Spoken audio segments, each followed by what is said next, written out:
But yeah, I don't know. Another team that made a good signing, but Tristan Thompson to the Bulls. What do you think? I really like this signing because I think they desperately needed a backup center, and he's a small ball dude that helps out. Can't tell me that he's not better than the backup center they already have now. No? You feel me. Maybe I'm just not saying what you're saying. I just don't see what Tristan Thompson brings, though. I really don't.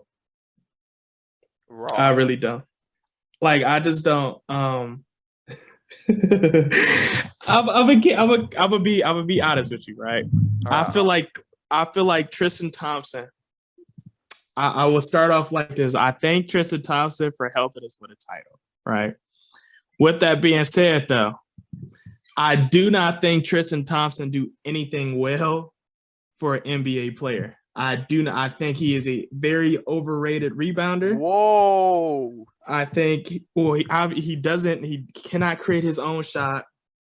Cannot do anything in the post. You don't think he'll at least come in and help out this Bulls team? Because the way I see it, they're a very small ball. They're a very small ball team, and I don't think Tony Bradley brought anything to this Bulls team. If you say that Thompson doesn't bring anything, dude, Bradley's the next step of not bringing anything to this team. We look at the Bulls like this, right?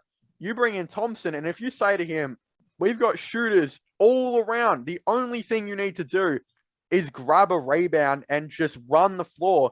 Thompson's done that before.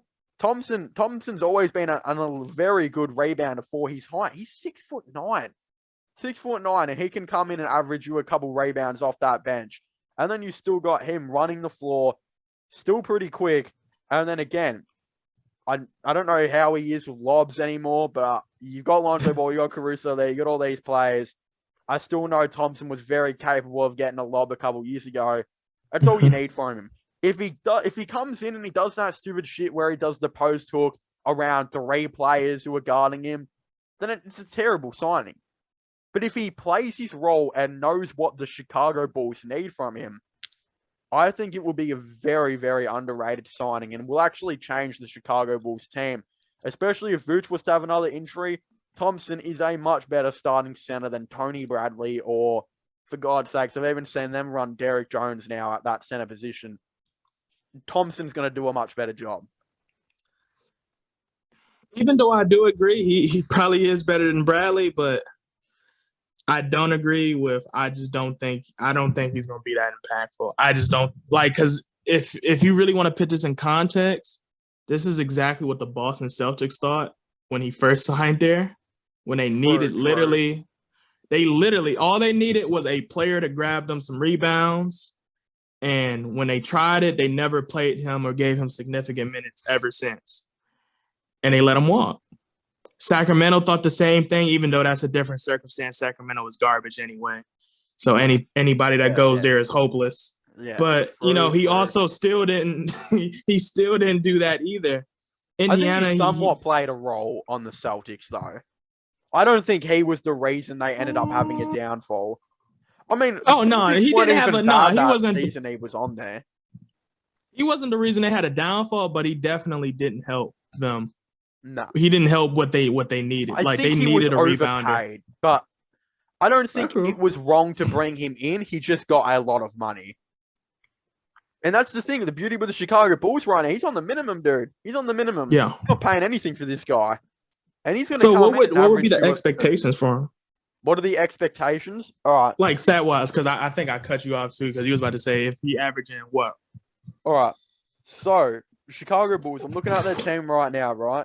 Because I'm going to look at Vucevic. I'm going to look at Vucevic, who plays 34 minutes per night on average.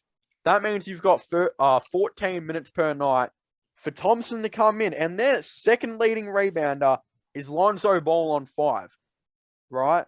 And their backup rebounder, Tony Bradley, who is playing the 11 minutes per game, is averaging 3.5 rebounds.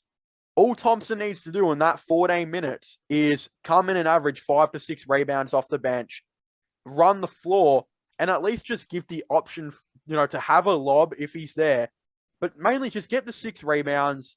And if you're open, get the points, but don't do those post hooks. Don't try and create your own offense. You're a minimum player. Be a minimum player.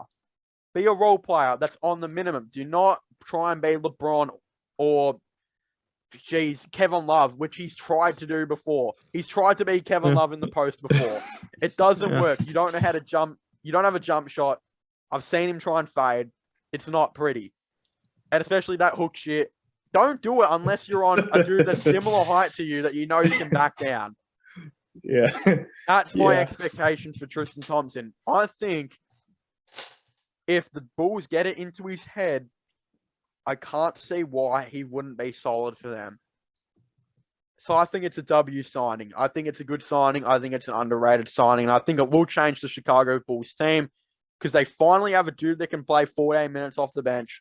For all we know, they could slot him at the 4. I mean, you probably don't want to do it, but when you've got Vucevic at the 5 who can shoot the 3, there's no reason why Thompson can't at least run some minutes on the 4, especially if he's playing a slower dude that he can guard. And then again, if Vucevic goes down with an injury, Thompson's a guy that can play 30 minutes and get you a double-double, which he's done on the Cavs before. So good signing, in my opinion. Anything else you want to add? I think you said it best, man. I think anything else is going to get you, they're just going to give you controversial stars on the comments. Yeah. I have nothing because I don't know. I think that would be good. I'm not even going to fake. Like, if he does that, just that would be solid for Chicago because obviously Chicago does not need nobody just giving them 20 and 10. They literally got 4 players that could literally give them double-doubles in the same game at the same time, if healthy, and Lonzo, DeMar, Zach, and Vooch, which they've done that before. I think 3 of them had like 20-plus points with the double-double. But I just don't feel like it's going to be hard to everybody else on their team. See how he goes. I agree. Yeah. I agree. Because in my mind, I just feel like out of all the players they got in Chicago, a lot of them is like Swiss Army knives where they can literally do a lot of different things. I can switch on literally everything. But with Tristan Thompson, I think he throws that off. Yeah. Because even when you said you can put him at the power forward, I got nervous because I thought of all of the like very quick power forwards who's really mobile. I just don't feel like I know Tristan Thompson's not guarding those forwards. So you would almost have to bank on the fact that somebody have a traditional power forward at the power forward spot. Yeah. And I just don't think he's guarding that. But then at the same time, it's like, do I have faith in Tristan Thompson playing the 5? Which the answer is no, because it's like when you have even a traditional center, that center is just too big for Tristan Thompson. Yeah. He's a very 2016, 2015 player. Like, the mold of his player lasted a couple years. So, like, it would be different if he shot the ball a little bit. Like, if he had, like, a 3-point shot on him. But he doesn't have that. Like, he doesn't have a 3-point shot, a mid-range shot. It's kind of... He does have, like, 3 kids, though, now, doesn't he? Maybe even more. Shit, I could be wrong. He could have more just floating about somewhere. You a funny man for that. Reminds me of that. Have you seen the Family Guy, the Glenn Quagmire one, when he walks into the school and he sees the 4 kids and they're like, "Daddy." Yeah. Who even knows? But I reckon we probably ended off here on a good note. I don't really know if there's any much more we can say about this. But I want to thank you guys for watching. Go and subscribe to Rally. It's been really good that you came on and did this. It's been really good. But let me know your thoughts and opinions in the comments as well. Do you guys agree with our list on anything? Let me know. Subscribe to my Clips channel, my gaming channel, IRL/Rolling channel. And yeah, anything else you want to say, or you just kind of... You got it, man. You got it. All right, we'll see you guys next time. Goodbye. Through the wastelands, through the highways, and